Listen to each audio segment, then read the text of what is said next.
Aspects of Western Philosophy, Module 8, Lecture 8. This lecture will be concentrating on the theme modern philosophy, or rather it aims at introducing some of the major concerns of modern philosophy, its background, the context in which modern philosophy became relevant in Europe.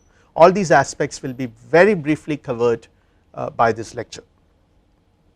So, when we talk about modern philosophy, it refers to a unique period in the history of European thought, and this is very unique, or this is very special, because we have already seen some of the very important contributions of ancient Greek thought, and then from the ancient Greek thought we have discussed afterwards we have discussed the contributions of medieval philosophy, or the Middle Ages, philosophy in the Middle Ages, where philosophy has become subservient to the theological or religious concerns, or it has become theology. There is no independent philosophical thinking available for almost 1000 years, which this period is designated as the Dark Ages. And when we come to modern period, there is a kind of re-emergence of free philosophical rational thinking. So, this is what we designate as modern period in European thinking. And one very important feature that is visible during this age is the diminishing authority of the church, which we had seen was dominant during the Middle Ages. The Middle Ages was completely dominated by the authority of the church, the Catholic Church, which controlled almost all institutions that existed in European culture during that period. So, now we will see the diminishing authority of the church during this period and the increasing authority of science. So, this is quite interesting, because on the one hand the church was gradually losing its relevance, on the other hand science was emerging. The authority of science, or the scientific temperament, was quite visible in all aspects of life, particularly in philosophy. Then on the political side, again there is quite significant changes Europe has undergone during this period. States replacing church as authority that controls culture. So, nation states have become important rather than states during this period. So, there is a change in the social, cultural, political and also economic domains that this period has undergone. And many important political events like the French and American revolutions have taken place during this period. They also have contributed significantly to the development of philosophical thinking, rational thinking, scientific thinking, and also an entirely new temperament in intellectual endeavors during this period. And on the political side, again democratization, the increasing democratization, constitutionalism, emergence of democracies, was concerns for human rights, freedom, individual freedom, individual rights, all these ideas have become important during this era. But before we really start discussing philosophy in the modern age, or philosophy in the modern times, let us have a very brief look into the passage from ancient to modern, from the Greek, which we have already seen elaborately. We have discussed the Greek philosophy, we have also seen the contributions of the Middle Ages, but let us very briefly summarize these changes. So, this is the Macedonian conquest that ended the Greek city states. It is a very important phase in the history of Europe, a very important phase in the history of Greece. And what happened that with the emergence, or with the Macedonian conquest, the concept of city states ended, and we all know, we have already seen the contributions this idea of city states have given to the intellectual and cultural development of the Greek world, because almost all major philosophers emerged in different city states, where Greek civilization was dominated by democratic temperament, and which promoted and encouraged free thinking, critical thinking, rational thinking, scientific thinking, and all that. So, but the Macedonian conquest with Philip and Alexander ended the Greek city states. the Macedonians were later on conquered by the Romans. So, the Roman conquest of the Greek world, again the Macedonians were conquered by the Romans, and the Romans were later on conquered by the barbarians. So, these are the political social changes that Europe has undergone in the ancient time, from its passage to, from the ancient to the middle. So, the decline of the Roman Empire by the barbarian invasions, and by 5th century by the weakening of the Roman Empire, Christianity had become the official religion of the empire, and church has become the most powerful organization in Europe. We have already examined this, we have already discussed this in the previous lecture. So, I am not elaborating it here. And when we talk about Christian domination, which again to summarize, Christianity as an institution based on unquestionable faith and rigid dogmas in the place of free, rational, independent philosophical thinking of the Greeks. So, this is what has happened with this domination of the church, the Catholic Church, and the cultural milieu of Europe during those middle ages. So, the rational, free, independent philosophical thinking was replaced by dogmas, rigid dogmas, and unquestionable faith. The church destroyed many writings and works of art of the ancient civilization, charging them for being pagan, unchristian, and immoral. This is what mostly religious authorities will do, have already done, and even today they are doing it. Sometime back we had seen what the theocratic state of the Afghanistan has done. It has destroyed the great civilizational heritage which the Indian subcontinent had, the Buddha statues, saying that it was un-Islamic or non-religious. So, similarly the Catholic Church has destroyed many writings and works of art of ancient Greek and Roman civilization, charging them for being unchristian or non-Christian.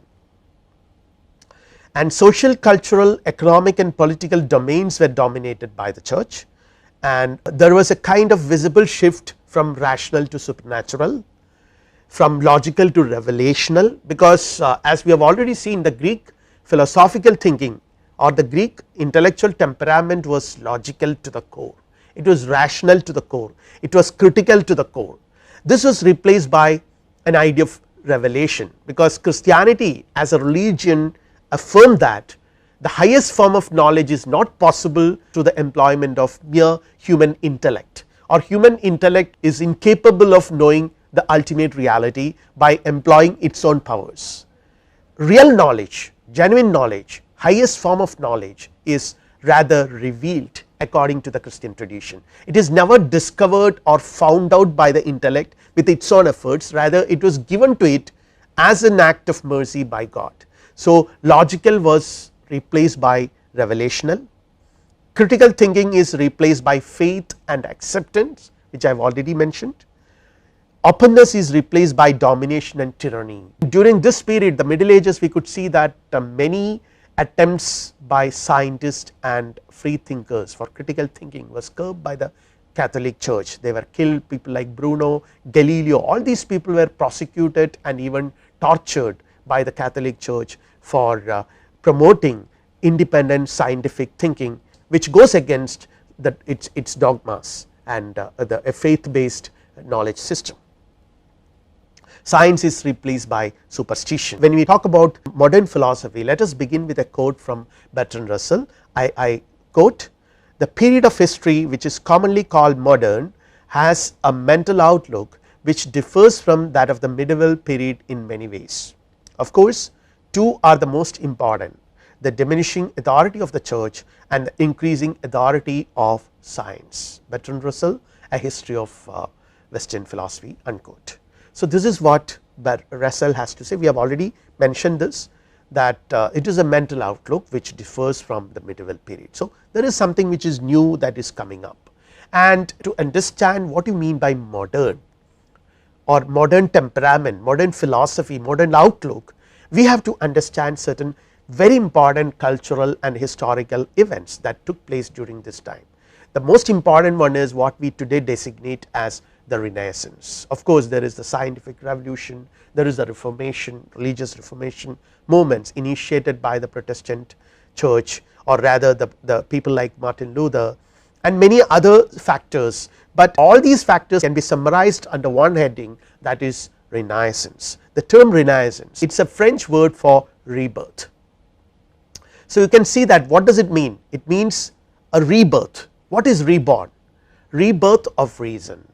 The reason or rational thinking, critical thinking, which was there in European history, which was there during the Greek period, was curbed or was controlled, was dominated by the dogmas of church, which is now taking a revival during this period. That period is called Renaissance, and change is witnessed in almost all realms of human life, all realms of cultural life, art, philosophy, literature, anything for that matter. There is no end for human curiosity to know and to understand nature.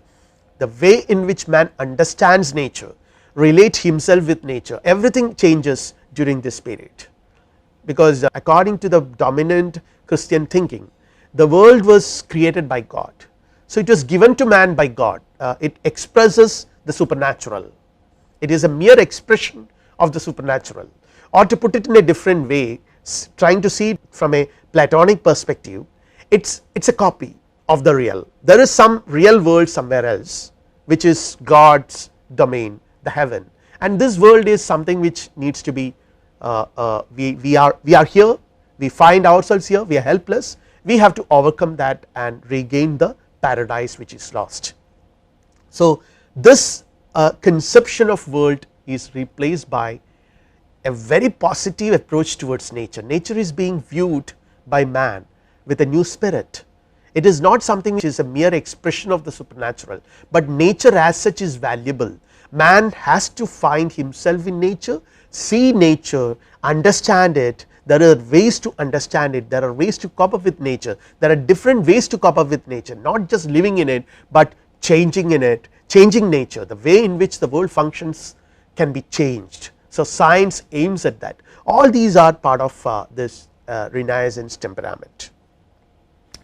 The modern outlook began in Italy with Renaissance and the revival of the ancient wisdom. So to put it in one sentence, Renaissance is nothing but the revival of the ancient wisdom, the revival of the outlook of the ancient Greek and Roman civilization, which is significantly different from the Middle Ages outlook, which was dominated by Christian church. The recognition that the ancient wisdom is a source of valuable insight. So this is another very important aspect to be noted, to be underlined, that this period there is a general recognition in the society that the ancient world is a valuable source of wisdom and insight, and it is spanning the period from the middle of the 14th century to the beginning of the 17th century. So this is what we normally designate as Renaissance, from the middle of the 14th century to the beginning of the 17th century, and by 15th century the original Greek works were read and appreciated. So this is very important, because with the domination of church, the churches or the Catholic Church had it with its own vested interest as interpreted almost all Greek text in its own terms, from the light of its own worldviews. So it was not possible for to read these original Greek text without interpretations given by the Catholic Church. The Catholic Church gave certain original interpretation for all these things. Now, but by 15th century what happened was, there is a possibility was opening up for reading, for revisiting these texts in their original form. Saint Thomas' interpretation of Aristotle's were critically appreciated. This is another thing, because I have already mentioned in the previous lecture that the contributions of Saint Thomas Aquinas. Saint Thomas Aquinas was an Aristotelian who has interpreted many of Aristotle's very important texts like the Nicomachean Ethics, the Metaphysics and all that. But these interpretations provided by Saint Thomas were considered as authoritative by the Catholic Church, but now these interpretations were viewed skeptically. People started reading them, encountering them directly, and started skeptically viewing the interpretations provided by the Catholic Church. Predominantly the Thomistic interpretations were viewed with reasonable skepticism.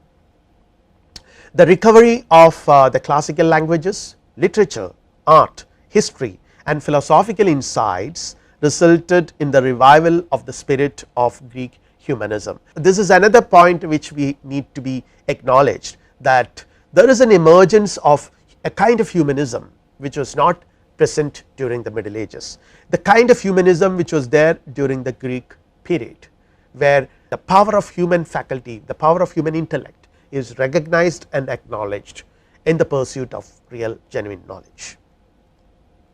Now, when we talk about humanism, recognition of the dignity and worth of human beings, this is what we mean by humanism. This was there in the Greek period, as I just mentioned, and this is recognized by the modern philosophers as well. Acknowledge the power of human reason to know the truths of nature.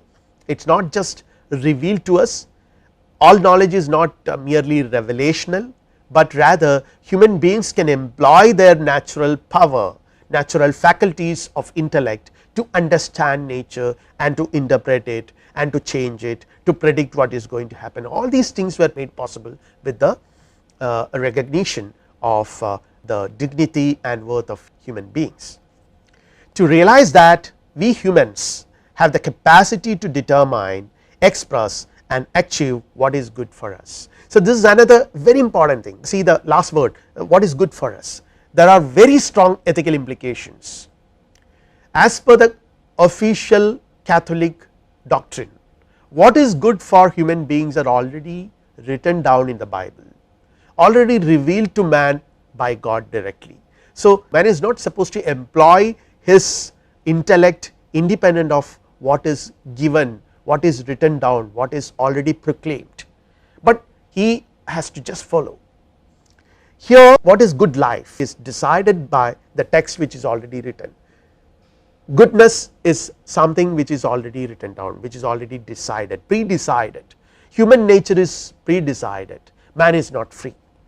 But here with the humanism, with the Renaissance, to realize that we humans have the capacity to determine, express and achieve what is good for us. So, human reason can be independently employed in order to understand what is good, in order to understand what is desirable, in order to understand everything that concerns about our day to day life in this world. So, this is a very important revelation that had happened during the Renaissance period.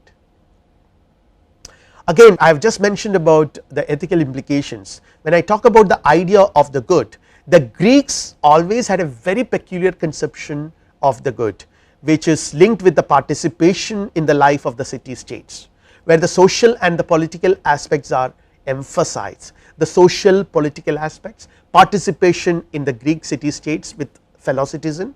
So, you listen to each other, there is a kind of approach, there is a kind of tolerance, there is a kind of openness to what others have to say, the views and opinions of others is very important.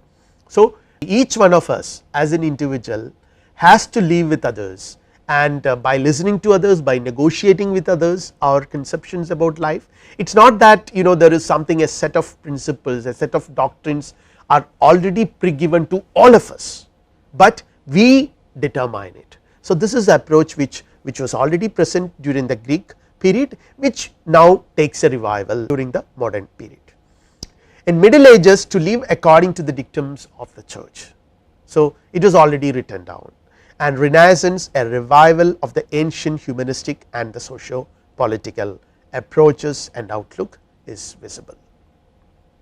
Now, when we talk about the Renaissance consciousness, Renaissance is to restore to man the capacities, strengths and power of the individual person which the Middle Ages had ignored.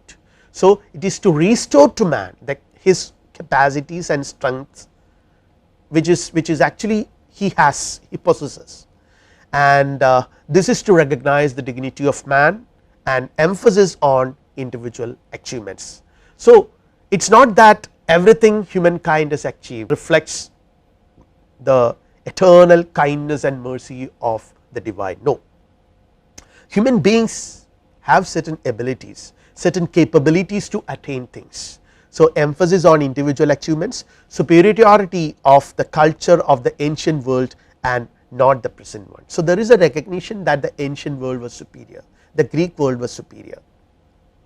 Looking ahead to a new model of life. Now, you have to reshape your life, remodel your life based on insights, valuable insights that are available in the ancient traditions, revisit them, directly encounter them and try to imbibe them to the new modern situations. Now, another very important element that characterized the emergence of Renaissance outlook and modern philosophical perspectives is the rise of science. Very important this is, because modern science emerges during this period, and we can see that many important scientists like Copernicus, Kepler, Galileo and Newton are the preeminent scientists during this age, though there are many others. These four are the most important ones, and we could see that Copernicus's heliocentric view of the universe has overthrown existing paradigms. Catholic Church has subscribed to a conception of universe, how the universe was created, the God created the world, and all these conceptions, all these pre-modern conceptions were overthrown by Copernicus' heliocentric view, which very boldly proclaimed that the sun is at the center, and Kepler came up with mathematical interpretations of the heliocentric view. So, now you are presented a theory based on certain observations you made, certain systematic observations you made, and these observations were further reinstated and justified in the light of mathematical interpretations, which is provided by Kepler, and Galileo developed the observation method with mathematical interpretations to new insight. There is a celebrated statement made by Galileo. Galileo's period is very important in the whole history of human intellect, the whole history of Western philosophy or Western history. This is very important period, because it was Galileo who brought together in a very systematic way, in a very emphatic manner, the two elements of scientific temperament. On the one hand, the empirical observation, and on the other hand, mathematical interpretations. So, Galileo's famous statement that nature is an open book written in the language of mathematics testifies this. Nature, I repeat, nature is an open book written in the language of mathematics. So, if you know the language, you can read it. To know the language, you have to learn mathematics. To read it, you have to observe. Now, observation needs to be synchronized with mathematical interpretations. With this synchronization, modern science was born. And again, what happens as a consequence of this emerging scientific temperament is that the belief or faith based worldviews were replaced by the reason based scientific outlook. Everything, for everything that happens in this world, for everything that we see around us in this world, has a purpose, has a reason, not a purpose, has a reason behind it. Why is it that apples fall down? The famous Newtonian question. Why is it that apples are not hanging on air? They fall down because there is a reason behind it. From this question, the assumption is that there should be a reason for that, and from this question Newton arrives at the conclusion the great gravitation principle was born, or rather discovered as a result of this. Now, Copernicus and Galileo brought together the two important elements of scientific method. I have already mentioned it, the empirical, which is based on observation and experiment, and the rational, which employs mathematical deductive reasoning. Now, we have seen the context, the kind of context in which modern philosophy took its emergence. Now, when we talk about philosophy during this period of Renaissance, we can see that it is not a very rich period. Philosophically, it is not a very rich period. It has not produced first rate thinkers. Even Descartes is who is hailed as the father of modern philosophy, comes after Renaissance. But at the same time, we have to acknowledge that modern philosophy which began with Descartes would not have been possible without Renaissance. So, Renaissance is the essential, the necessary prerequisite background for the emergence of modern philosophy. The basic philosophical activities that the Renaissance period witnessed were thinkers from various traditions revisiting the study of Plato and of course, of Aristotle as well, but Plato was also read very carefully, because we have already seen that with Saint Thomas interpretation of Catholic principles in the light of Aristotelian philosophy, Aristotle became the most prominent thinker in the European intellectual milieu. This was changing from the times of Renaissance. There is a kind of revival of the interest in the study of many other philosophers other than Aristotle, particularly Plato. And now this is what Bertrand Russell says: it encouraged the habit of regarding intellectual activity as a delightful social adventure, not a clustered mediation aiming at the preservation of a predetermined orthodoxy. So, there is a purpose. The purpose is the habit of regarding intellectual activity as a delightful social adventure, not just where you just admit whatever is there given handed down to you by the tradition. And again Saint Thomas's, we have already seen this, interpretations of Aristotle's were skeptically viewed, and the authority of both the Roman Catholic Church and the Holy Roman Empire began to decline, and a new look at philosophical issues, ancient philosophy texts and approaches took place. So, when we talk about the major philosophical activities during the Renaissance age, it consisted of this revisiting of the ancient text from a new light. And this is from Socrates to Sartre, the philosophical quest by Levin. I quote: with the coming of the Renaissance there occurs an expression of a humanistic faith in man, in his powers to direct his life and the life of his society toward freedom and justice, together with the sense that this power, which had been a possession of the individual in the ancient Greek world, had been lost in the world of medieval Christendom, unquote. So, to summarize, Renaissance actually asserts it is an expression of a humanistic faith in man, in his power to decide, to direct his life and the life of society around him. It is not that something which is already pre-given to him, these ideas are not pre-given to him, he has to sort of find it out, clarify it to himself and others, learn from others and lot of other things. Now, when we look at the cultural impact of Renaissance, we could see that this is more visible in the field of art and literature, because art and literature had seen a tremendous developments during this period of Renaissance, during that few centuries, 2 or 3 centuries. We can see that independence of art and literature from religious dogmas and mythology. This is the most significant aspect of Renaissance art. If you examine Renaissance art, painting, sculptures and other things, this is quite visible, that independence of art from the dogmas and mythology of religion, portrayal of human glory and not just suffering and death. We could see that during the Middle Ages art was dominated by the glorification of suffering and death, which is part of the Christian mythology, where the suffering of Jesus. So, this suffering was highlighted by most of the Middle Ages art forms. Death was glorified during this period, because there was a visible skepticism about the life in this world. Life in this world is conceived, or it is considered as a result of a sin, the original sin. I mean, it is an impact of the original sin which human beings have committed in the heaven. But instead, during the Renaissance period, there is a portrayal of human glory, and art and literature turn away from Christian themes to nature as it is seen and perceived.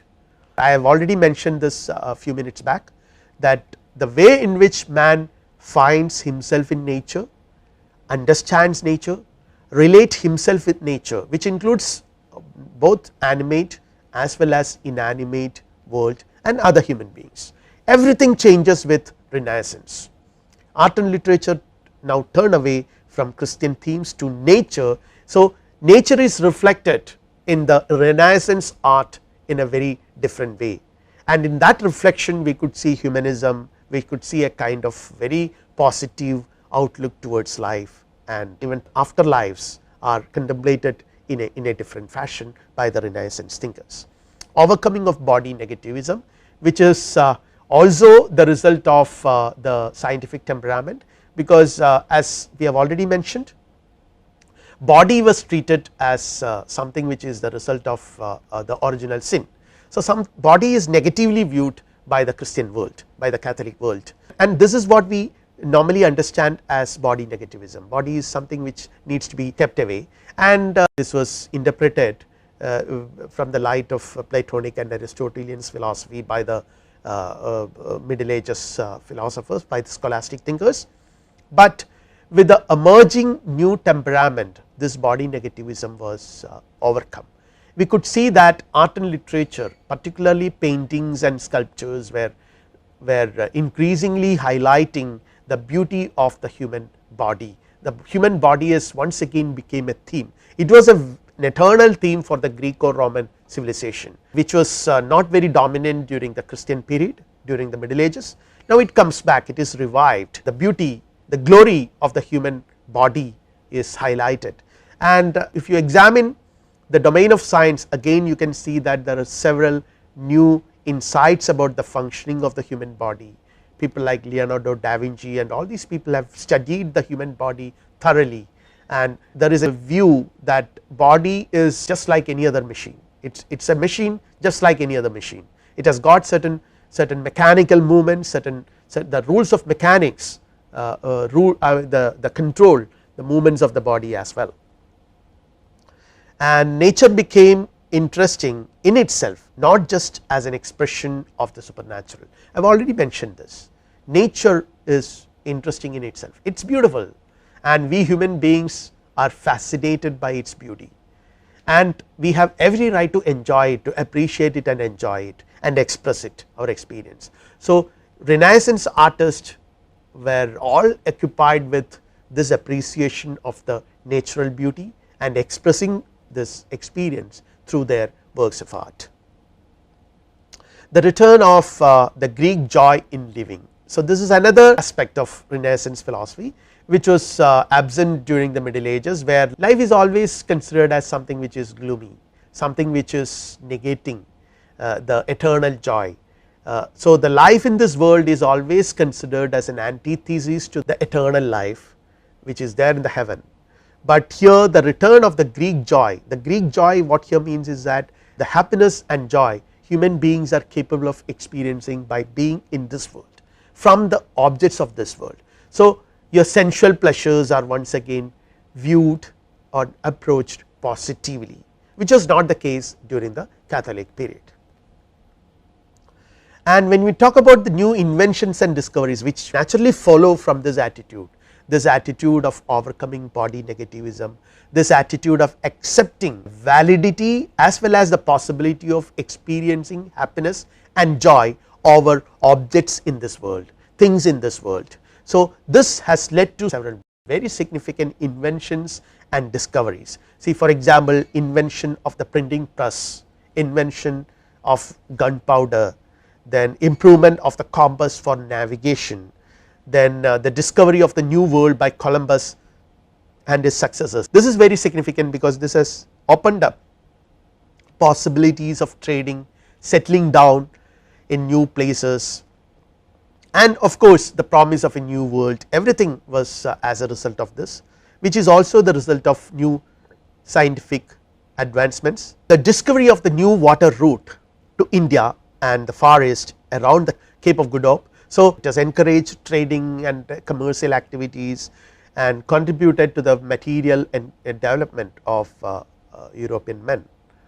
Rise and growth of the Protestant Reformation of Martin Luther, I have already mentioned this. this is on the religious front, where the Catholic dogmas were challenged by people like Martin Luther, who highlighted the need for approaching and understanding the biblical text from the perspective of certain new insights. Because this is very important, because this marks the emergence of hermeneutics, modern hermeneutics, because Catholic Church has already given certain quote unquote official interpretations of the biblical statements. Every biblical expression was officially interpreted by the Catholic Church or the churchmen, schoolmen. Some of these interpretations were challenged by others, but the church was not ready to accept them. Gradually this is grown, and there was a call for reformation in the whole conception of religion, and Martin Luther was the prominent one to initiate it, which has ultimately then resulted in the birth of the Protestant church. So, the Protestant opposition to Catholic dogmas or Catholic interpretations have resulted in the emergence of hermeneutics. We can see in the works of Schleiermacher and William Dalthey, particularly Schleiermacher, who was concerned about the question of interpretation of original text, initially of the Bible, later on everything that is expressed. Now, to come back to the question of the philosophy in Renaissance, renewed study of Aristotle, which you have already mentioned, free from the scholastic interpretations of Aristotle's work, secular and scientific approaches, and emergence of humanism with emphasis on moral philosophy that address the question of virtue, and distancing from epistemological and metaphysical issues. Platonism was reintroduced with renewed interest in Platonic themes, and again the revival of Stoicism, Epicureanism, skepticism, all these were part of the Renaissance philosophical temperament. Again, to summarize this, we could see the rise of science, rise of humanism, skepticism, and now we find that there is a kind of reassertion of modern philosophy as epistemology, where philosophy would examine the sources, the kinds and limits of human knowledge, and ethics, the question of criteria and the possibility of moral life without religious principles. How do you know what is good without really employing, without really relying on religious principles? And metaphysics, questions of reality, universe and God. These questions were also re-articulated and explored, examined from the perspective of the new insights gained as a result of Renaissance. And when we talk about the modern period, awakening of the reflective spirit has to be re-emphasized, and there is of course a kind of critical approach which was present in the Greek era, which is reintroduced after more than 1000 years, and against all authority and tradition. It was emphasizing this aspect that every authority has to be challenged, has to be questioned, and tradition needs to be viewed with skepticism, and against absolutism and collectivism. So, we need to employ the human intellect. The human intellect needs to be allowed to explore nature by following its own rules and laws. Then assertion of freedom in thought, feeling and action. State took the place of church, states more towards constitutionalism and democratic institutions. So, the emergence of individualism. So, you could see that there is an overall change in all aspects of life during this period. Then again, when it comes to philosophy in particular, reason becomes the only authority in philosophy and science. Truth needs to be achieved through free and impartial inquiry. It is not something which is a result of revelation as the Christian theologians thought it was, but it has to be achieved through free and impartial inquiry, and theology lost its importance. The practical applicability of knowledge is emphasized during this period. That is the reason why science has become very important. And with this background, we will see the most important features of modern philosophy. Some of the features of modern philosophy are: number one, independent search for truth. What I mean by independent is, as I already mentioned, free from the dogmas, free from the religious and other dogmas that was inherited by the Catholic Church. In this aspect it resembles the ancient Greek thought. It is rationalistic. Human reason is the highest authority, nothing else but reason is the only arbiter. It is naturalistic because it attempts to explain inner and outer nature without supernatural presuppositions. So, later on we would see that in modern philosophy some of the themes of modern philosophy are mind and body dualism. Mind constitutes an independent domain of reality which is inner nature. World, body is the domain of the external world which includes our body, material bodies. So, these are all very important philosophical themes of the modern age which the modern philosophers try to approach from a very critical and rational perspective. And then finally, last but not the least, scientific, keeping in touch with the new sciences, the new sciences that were emerging. We could see that almost all the modern philosophers right from Descartes onwards were very closely following the developments that were taking place during the modern period. This is basically given by these features were basically given by Frank Tilly in his book A History of Philosophy. And again the emergence of rationalism and empiricism as independent and opposing schools of philosophy is a very important feature of modern philosophy. We are going to see this in detail. These are the two very important schools of modern philosophy, rationalism and empiricism. The impact of modern scientific understanding on philosophy. Philosophy regains the status of a foundational discipline as epistemology. This is another aspect which needs to be understood in modern age, because in ancient philosophy was truly a foundational discipline, because ancient philosophers conceived philosophy as the discipline which would examine the foundations of all human reality. So, philosophers were reality seekers, they were trying to understand truth, they were trying to understand reality. What is that reality out of which everything is constituted? That was the primordial philosophical question. So, philosophy was a true foundational discipline, but later on you could see that philosophy has been reduced to the level of merely a support to theology or religious faith and belief and all that by the Middle Ages.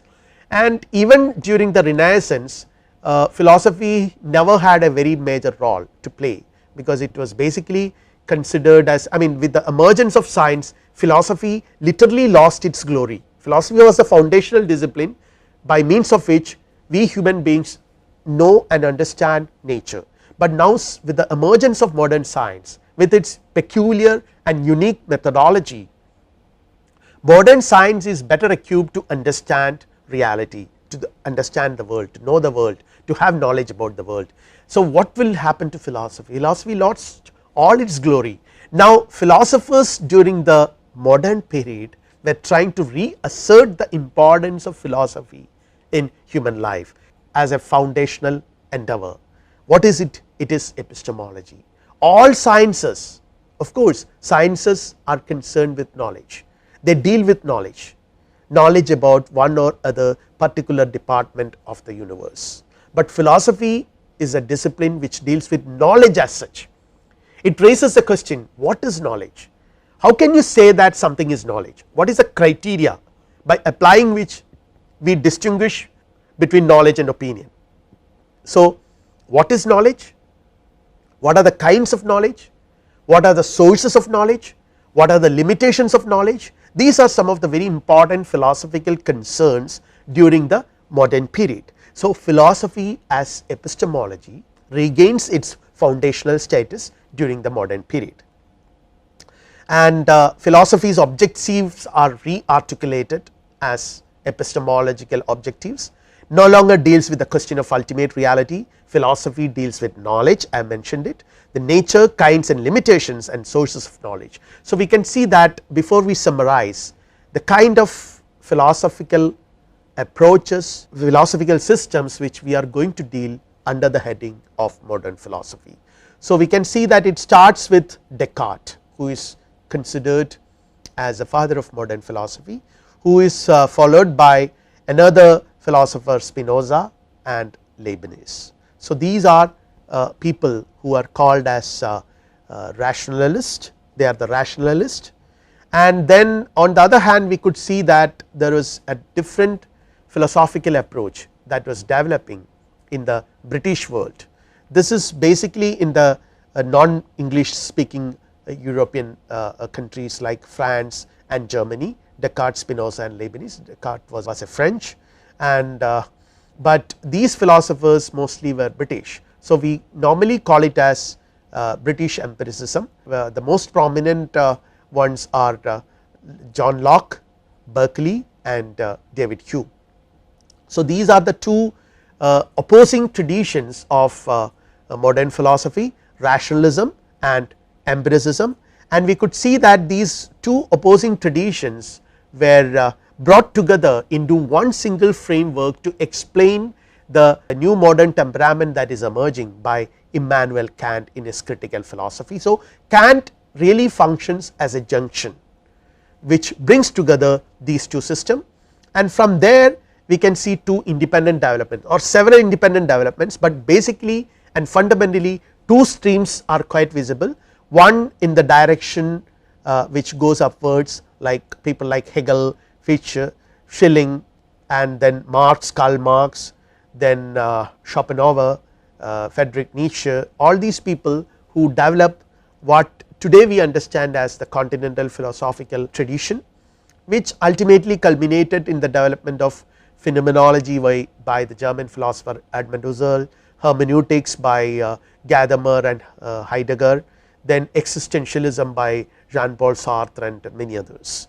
And on the other hand, the empiricist tradition develops in this direction through Bentham, Comte and J.S. Mill, which culminates in the 20th century movements like positivism, logical empiricism and analytic philosophy. To summarize, this is what we normally understand as modern philosophy and its offshoots, and the two traditions which we are going to address are empiricism and rationalism, the two important schools of modern philosophy, and the division is based on the sources of knowledge.